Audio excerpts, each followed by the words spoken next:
The traffic was backed up for miles when Thomas arrived. He'd never had to deal with anything like this before. With his hand on his holster, he slowly approached the angry animal that was about to wreak havoc on the line of cars that stood between it and freedom. But when Thomas made out another shape on the tarmac, his heart sank.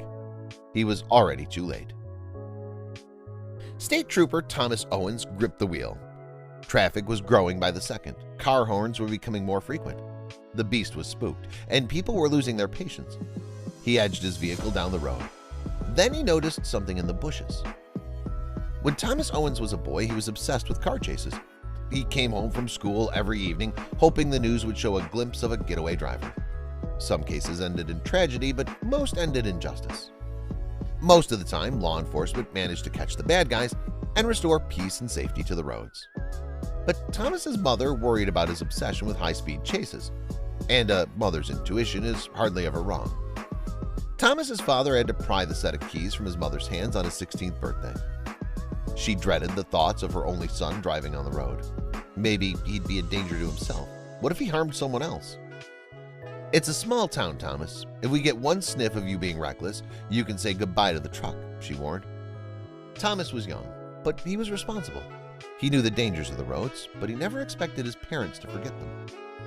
Thomas loved his independence. He picked his friends up for school, dropped them home, cruised to his part-time job in his local grocery store, and then returned home. He made sure to stay safe, but when he arrived back one day to discover his mother's car missing, he panicked. Later, he discovered that she'd been involved in a hit-and-run. Distraught, he couldn't fathom how someone could do that. Over the next few weeks, he stayed by her side for hours a day. This incident made a huge impact on his life, one that changed the course of his future. During his senior year of high school, Thomas's friends couldn't help but share their intentions to attend college. They had big dreams of becoming doctors, scientists, teachers, and athletes. And when he shared his plan of becoming a state trooper, they weren't surprised. After his mother's incident, he stopped attending their car chase marathons. He was far too familiar with the reality of dangerous driving. However, he underestimated some parts of the job description. In his years in law enforcement, Thomas had never seen anything like this before. There was a commotion up ahead, and cars were backed up for miles. As he zoomed past the traffic, he had no idea exactly what scene awaited him on the road that day, but he had a sinking feeling that whatever it was, it must be serious. At first, Thomas thought someone might have had an issue with their vehicle, but as he got a closer look, he could see why all the cars had come to a halt, and now he could never unsee the situation again. There was a huge figure up in the road ahead. Then it dawned on Thomas that people were getting out of their cars to see what the commotion was about, and he started to yell. Breton Woods spans across 700 acres of land. The area is home to nearly 200 species of birds alone, so it's no surprise that the land became a protected wilderness. But Thomas was about to encounter the biggest animal in Breton Woods. Encounters with one particular animal were all too common, and each dangerous interaction with bears can have a different outcome. All of Thomas's experience didn't prepare him for what he was about to face. Thomas knew his training when it came to interacting with dangerous animals, but still, he could never have prepared for what he was about to encounter. There, stopping traffic, was an enormous black bear. She was pacing aggressively back and forth across the busy main road. The scene was chaos as Thomas yelled for people to return to the safety of their cars. Bears usually kept to themselves around these areas.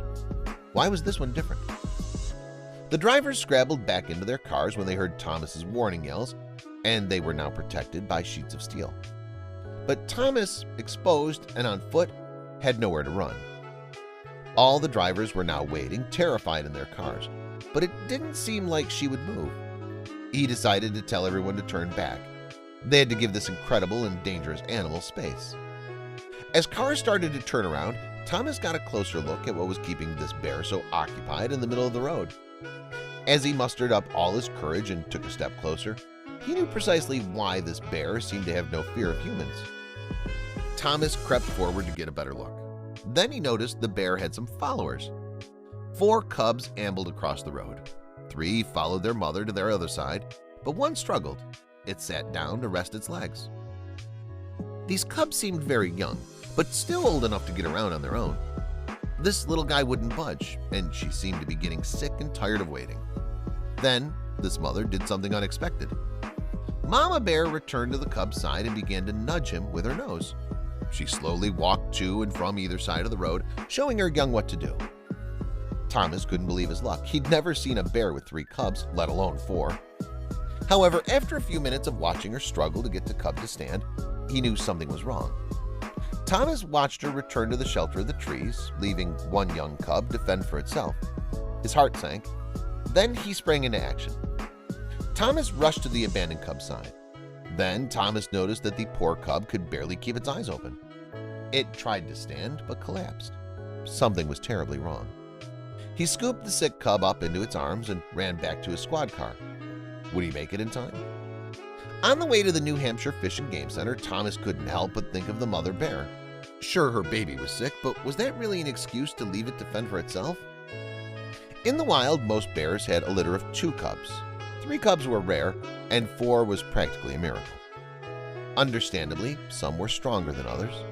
Thomas raced to the center where he was met by vets and nurse, and they all worked tirelessly throughout the night. Thomas later discovered the logic behind the mother bear's decision to abandon her sick cub. Although the cub was well nursed, the likelihood of the cub's survival without the correct help was slim. If she'd stayed with the sick cub, she would have put the rest of the litter in danger. News of Thomas's rescue spread across the small town. Then officials gave Thomas some more shocking news. This baby was not the only one who'd been abandoned. The mama bear had 5 cubs by her side. Thomas knew exactly what he had to do. Thomas was met by more state troopers, accompanied by multiple canine units. If they couldn't locate the cub, the canines were sure to sniff it out. It wasn't long before they managed to locate the poor 5th cub, not far from its mother's crossing location. It was cold, wet, and hungry, but they managed to get help just in time. The center had a tough decision to make. What were they to do once the cubs were healthy? They couldn't bottle feed forever. Thankfully, these siblings made a swift recovery, and their carers put it down to their constant company. Most rescued animals take time to recover due to stress and isolation. These 2 cubs prove that love is the greatest healer. The center intends to reunite the cubs with their mother once they're strong enough, and there's one person who has kept a keen eye on their progress. Thomas has come across many strange things as a state trooper. One thing he never expected to save while on the job was a bear cub, let alone 2. If it wasn't for his quick thinking, the 2 cubs might not have made it. And although he's dedicated to protecting the citizens of Carroll, New Hampshire, Thomas has made sure to include all residents in his efforts, including those that walk on 4 legs.